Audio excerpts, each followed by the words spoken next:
स्मार्टो की Python video series में मैं एक बार फिर से आपका स्वागत करता हूं। इससे पिछली वीडियो में हमने पाइथन का जो IDLE एडिटरशिप होता है पाइथन के साथ उसके बारे में जाना। हमने देखा कि कैसे .py files simple text files होती हैं जिनमें हम अपना पाइथन कोड लिखते हैं। फिर इन टेक्स्ट फाइल या सोर्स कोड को हम किसी भी प्लेटफॉर्म पर रन कर सकते हैं और सेम ही आउटपुट आएगा दोनों प्लेटफॉर्म्स पे। चाहे मैं इस सोर्स फाइल को एक लाइनेक्स कंप्यूटर पे चलाऊँ, एक एप्पल के कंप्यूटर पे चलाऊँ या विंडोज़ में चलाऊँ। अगर मैं इसको एक एंड्रॉयड फ़ोन में भी किसी कंपाइलर में चलाऊँगा तो बिल्कुल सेम रिजल्ट मेरे पास आएगा। एक छोटा सा प्रोग्राम किया था हमने, रेक्टेंगल का हमने एरिया निकाला था और एक छोटी सी असाइनमेंट थी आपके पास। सिमिलरली स्क्वायर के लिए आपको एरिया निकालना था।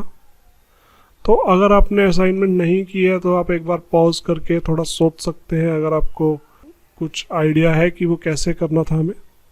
एक सिंगल वेरिएबल में हम स्क्वायर वाला जो है एरिया का निकाल सकते हैं, क्योंकि एक स्क्वायर का एक सिंगल ही एज होता है हमारे पास, दोनों साइड स्क्वायर की बराबर होती हैं। तो मान लीजिए स्क्वायर की जो एज है वो 12 यूनिट्स लंबी है, तो उसका एरिया निकालने के लिए हम स्क्वायर करेंगे। जैसे हमने पिछले एग्जांपल में a इंटू बी किया था, यहाँ पे a इंटू ए लिख देंगे। अब अगर इस कोड को मैं रन करूँगा तो 12 इंटू 12 यहाँ पे हमारे पास आउटपुट आ गया एरिया का। वेरिएबल्स के बारे में थोड़ी बात करते हैं। एक नई फाइल बनाते हैं, एक नई टेक्स्ट फाइल में बनाता हूँ, इसको सेव करते हैं हम। चलिए कोड लिखने के बाद एक बार सेव करेंगे। वेरिएबल हमारे पास काफ़ी सारे टाइप के होते हैं बेसिक यहाँ पे। सबसे पहला इंटीजर आपने जैसे देखा है। पाइथन में हम कमेंट्स लिख सकते हैं। जो भी चीज़ हम हैश से स्टार्ट करेंगे वो पाइथन में एज अ कमेंट ट्रीट होती है। मतलब इन लाइंस को पाइथन रीड ही नहीं करेगा। अब अगर मैं यहाँ पर लिखता हूँ कुछ भी तो पाइथन इस लाइन को इग्नोर कर देगा, क्योंकि ये हैश से स्टार्ट हो रही है। तो अब आप सोचेंगे फिर इस लाइन का फ़ायदा ही क्या जब कंप्यूटर इस लाइन को रीड ही नहीं करेगा। तो कमेंट्स हम डेवलपर इसलिए यूज़ करते हैं ताकि हम फ्यूचर में अगर एक बहुत बड़ा प्रोग्राम बना रहे हैं तो कमेंट से हमें आसानी रहती है कि भाई कौन से कोड ब्लॉक से क्या चीज़ हमारी चल रही है। छोटे प्रोग्राम्स में मैनेजेबल रहता है, लेकिन जब आपका प्रोग्राम 50 लाइन के कोड से ज़्यादा लंबा हो रहा है तो आपको प्रॉपर डॉक्यूमेंटेशन रखनी चाहिए। वेरिएबल्स के नाम ऐसे रखने चाहिए जो आसान हो, जो कि सेल्फ एक्सप्लेनेटरी हो। कि मान लीजिए एक एरिया कैलकुलेट करने वाला वेरिएबल है तो उसको आप नाम एरिया दे दें, जिससे कि आप जब अगली लाइन में उसको देखें जहाँ पे भी वो यूज़ हो रहा है तो आपको याद रहे कि भाई ये एरिया का वेरिएबल है। आपको हमेशा ये ABCD यूज़ करने की ज़रूरत नहीं है मैथमेटिक्स की तरह। आप एक वेरिएबल का नाम एरर मैसेज दे सकते हैं, कुछ भी आप लिख सकते हैं। कोई लिमिटेशन नहीं है इसमें, आप इसके आगे नंबर ऐड कर सकते हैं। वेरिएबल नेम आप हमेशा ऐसे रखें कि आपको याद रहे, आपको समझ में आए कि भाई क्या वेरिएबल किस चीज़ को स्टोर कर रहा है, और कमेंट करें अपने कोड को हैश डाल के। मैं यहाँ कमेंट इसलिए डाल रहा था ये बताने के लिए कि एक इंटीजर टाइप का वेरिएबल है a। इसके बाद हमारी एक टाइप होती है फ्लोट। मान लीजिए 20.4 है, हमने यहाँ डेसिमल यूज़ किया तो डेसिमल के लिए जो टाइप यूज़ होती है उसको हम फ्लोट कहते हैं। यहाँ पे मैंने इक्वल टू नहीं डाला। इसके बाद एक आपने जो कल डेटा टाइप देखा था, मैं मैसेज इसको नाम देता हूँ। कुछ भी नाम दे सकते हो आप अपनी तरफ से, आप अपना नाम लिख सकते हो। यहाँ पे जो भी चीज़ हम डबल कोट्स के अंदर डालते हैं वो एक स्ट्रिंग होता है। ये आप कोई भी टेक्स्ट डाटा, कोई आर्टिकल, कोई हेडलाइन, कोई मैसेज, किसी का नाम, ये चीज़ें आपने स्टोर करनी है जिनमें न्यूमेरिकल ही नहीं मतलब टेक्स्ट वाला हमारे पास डाटा है तो हम स्ट्रिंग्स यूज़ करते हैं। मान लीजिए यहाँ मैं एक मैसेज देता हूँ, वेलकम यूज़र। अब बिल्कुल वैसे ही चलेगा सब कुछ जैसे हमने कल देखा था। अगर मैं यहाँ a को प्रिंट कराता हूँ तो a प्रिंट होगा। ये स्ट्रिंग टाइप का है, मैं यहाँ पे आपके लिए लिख रहा हूँ। ये चीज़ मैंडेटरी नहीं है हैश के बाद लिखनी, ये सिर्फ मैं इसलिए लिख रहा हूँ ताकि आपको आइडिया हो भाई यहाँ पे क्या हो रहा है। वेरिएबल्स के नाम से सेव करके देखते हैं इसको। तो मेरे पास यहाँ पे 10 आउटपुट आ गया क्योंकि मैंने a को प्रिंट कराया था। ऐसे ही मैं b को प्रिंट कराऊंगा तो डेसिमल वाला नंबर आएगा। अगर मैं मैसेज को प्रिंट कराऊंगा और F5 दबाऊंगा तो मेरे पास ये स्ट्रिंग प्रिंट हो जाएगी जो इसके अंदर हमने स्टोर कराई थी। तो ये वेरिएबल्स होते क्या हैं? वेरिएबल जब भी हम कोई बनाते हैं और उसके अंदर वैल्यू डालते हैं तो हमारी जो कंप्यूटर की रैम होती है, जो रैंडम एक्सेस मेमोरी होती है, जो हमारा अभी रनिंग कंप्यूटर है उसकी जो मेमोरी है उसके अंदर जाके ये चीज़ स्टोर हो जाती है। तो बाद में हम इस चीज़ को रिट्राइव कर सकते हैं। मान लीजिए आपने कुछ भी कंप्यूटर से करवाना है तो आप चाहेंगे ना कि वो आपकी बात याद रखे। मान लीजिए अब ये a=10 है। अब अगर हम ये चीज़ कहीं स्टोर ही ना करा पाएँ कि भाई एक वेरिएबल की वैल्यू क्या है, तो हम प्रोग्राम में ज़्यादा कुछ खास कर नहीं पाएंगे। तो ये वेरिएबल जब हम ऐसे इक्वल टू लिख के किसी भी चीज़ के आगे ऐसे करते हैं तो हमारी रैम में एक स्पेस एलोकेट हो जाता है और वहाँ पे जाके ये वैल्यू सेव हो जाती है। हमने 3 जगह हमने रैम में एक स्पेस ऑक्यूपाई किया है। एक जगह हमने 10 लिखा है, एक जगह हमने 20.4 लिखा है, एक जगह हमने वेलकम यूज़र लिखा है। वो ये सारे अलग अलग टाइप के वेरिएबल्स हैं। एक इंटीजर है, एक फ्लोट है, एक स्ट्रिंग है। हम यहाँ पे इनके ऊपर ऑपरेशंस कर सकते हैं।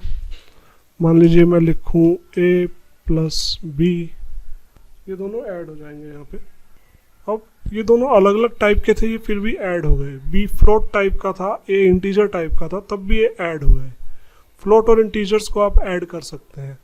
मान लीजिए मैं यहाँ a के अंदर मैसेज को ऐड करने की कोशिश करता हूँ तो पाइथन का शेल एक एरर थ्रो कर रहा है हमारे पास रेड कलर में यहाँ पे कि लाइन नंबर 5 में देखिए कुछ एरर है। लाइन में उसने लिखा क्या था हमने वो भी बताया उसने, भाई आपने प्रिंट a+ मैसेज लिखने की कोशिश की थी।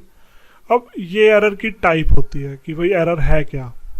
तो एरर का नाम है टाइप एरर, कि भाई जो आपने वेरिएबल्स ऐड कराने की कोशिश कर रहे हो उनकी टाइप गलत है। टाइप एरर थ्रो की है पाइथन ने।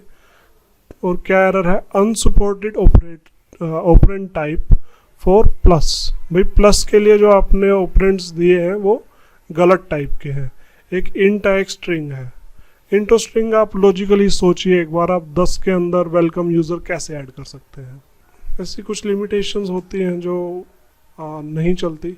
अब ऐसे ही अगर मैं यहाँ पे a 10 है, b को 0 कर दूँ, अगर मैं इनको डिवाइड करने की कोशिश करता हूँ, आपने कभी कोशिश की है कैलकुलेटर में अगर आप किसी भी नंबर को 0 से डिवाइड करें तो डिवाइड नहीं कर सकते आप किसी भी नंबर को 0 से।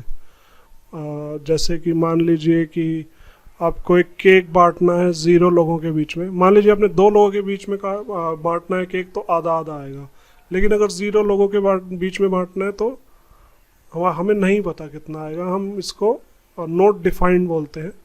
तो अगर मैं इसको रन करूँगा तो तब भी एक एरर थ्रो करेगा।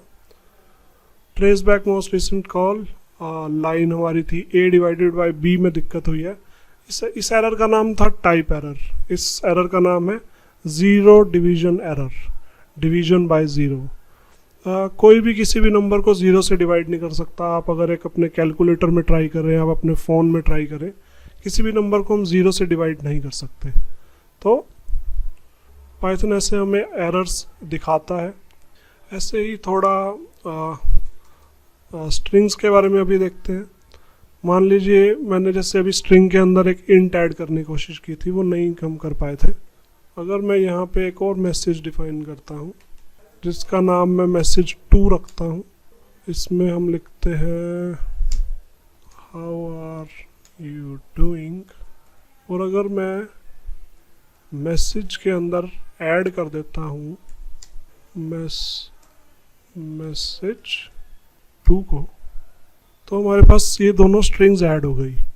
2 स्ट्रिंग्स को हम ऐड कर सकते हैं। वेलकम यूज़र के साथ उसने दूसरी स्ट्रिंग को चिपका दिया। यही चीज़ आप एक और वेरिएबल डिफाइन करके भी कर सकते थे और फिर उस वेरिएबल को आप प्रिंट करा सकते थे। कुछ छोटे मोटे लॉजिक्स यहाँ होते हैं, जैसे कि आप फ्लोट में इंटीजर ऐड कर सकते हैं लेकिन फ्लोट में स्ट्रिंग को ऐड नहीं कर सकते, या फिर इंट में स्ट्रिंग को ऐड नहीं कर सकते।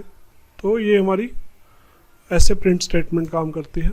इसके बाद थोड़े से कीवर्ड्स की बात करते हैं। पाइथन के कुछ कीवर्ड्स की बात करते हैं। जो हमारा सिंटैक्स होता है, जो भी हमारी प्रोग्रामिंग लैंग्वेज होती है, वो उसमें कुछ ऐसे रिजर्व्ड कीवर्ड्स होते हैं। ये जो आपको वर्ड्स आपके सामने अभी दिख रहे हैं, false, class, finally, true, for, lambda, ये सारे पाइथन के कुछ ऐसे वर्ड्स हैं जो कि आप किसी और चीज़ के लिए यूज़ नहीं कर सकते। मैं एक एक के बारे में डायरेक्टली अभी आपको एक के बाद एक नहीं बताऊंगा। तो पाइथन के कीवर्ड्स की कुछ बात करते हैं। पाइथन में हमारे पास बहुत सारे वर्ड्स ऐसे हैं जिनका कुछ स्पेशल मीनिंग होता है प्रोग्रामिंग में। तो ये जो वर्ड्स हैं सिंपल इंग्लिश में हैं आपके पास, इनको यूज़ करके आप अपने सारे प्रोग्राम्स बनाएंगे। आप अपने वेरिएबल्स डिफाइन करेंगे और उसके बाद मतलब ये वर्ड्स आप यूज़ करेंगे जिससे कि आपका प्रोग्राम कंप्लीट होगा। सारे वर्ड्स का बिल्कुल एक स्पेसिफिक यूज़ है और कोई भी दो स्टेटमेंट एक दूसरे से मतलब सेम यूजेज के लिए यूज़ नहीं होती। जैसे ट्रू है, फॉल्स है, ये आप इन नामों से वेरिएबल्स भी डिफाइन नहीं कर सकते क्योंकि इनका कुछ ना कुछ रोल है पाइथन के अंदर। पाइथन कीवर्ड्स के बारे में हम बात करते हैं। कोई भी प्रोग्राम जो आप पाइथन में लिखेंगे उसके अंदर आपके पास काफ़ी सारे ऐसे वर्ड्स हैं जो कि जिनका कुछ स्पेशल मीनिंग है। जैसे इफ़ हो गया, एल्स हो गया, फॉर लूप्स हो गए, ट्रू हो गया, फॉल्स हो गया, नन हो गया। ये सब चीज़ें प्रोग्राम का हम फ्लो इन कीवर्ड्स के साथ हम कंट्रोल करते हैं। आगे आने वाली क्लासेस में हम इन सारों के बारे में डिटेल्स में पढ़ेंगे। किसी भी प्रोग्राम में दो चीज़ें होती हैं, एक तो हमारे जो वेरिएबल हम खुद से डिफाइन करते हैं और बाकी ये कीवर्ड्स होते हैं। सारे ये कीवर्ड्स हमारे बिल्कुल बेसिक इंग्लिश में हैं। जब आप अपने पूरे प्रोग्राम को पढ़ने की कोशिश करेंगे तो आपको ऐसा लगेगा कि आप इंग्लिश में ही कुछ कोड को पढ़ रहे हैं। तो यही पाइथन की एक बहुत बढ़िया खासियत है कि काफ़ी रीडेबल हमारे पास कोड रहता है। अगली आने वाली वीडियोस में हम इन कीवर्ड्स को और डिटेल्स में देखेंगे। हम कंडीशंस लगाएंगे, जैसे कि हम इफ़ एल्स से कुछ कंडीशंस लगाएंगे कि अगर एरिया इतने से कम है तो ये गवर्नमेंट अप्रूव्ड एरिया है, अगर ये इससे कम है तो यहाँ पे आप फ्लैट नहीं बना सकते, या फिर अगर आपकी एज 18 से ज़्यादा है तो आप वोट दे सकते हैं, नहीं तो नहीं दे सकते। ऐसे छोटे छोटे हम प्रोग्राम्स अभी स्टार्टिंग में बनाएंगे, फिर इसके बाद हम कुछ और कॉम्प्लेक्स कीवर्ड्स की तरफ जाएंगे धीरे धीरे। ये सारे कीवर्ड्स का आपको एक आइडिया हो जाएगा। मिलते हैं नेक्स्ट लेक्चर में।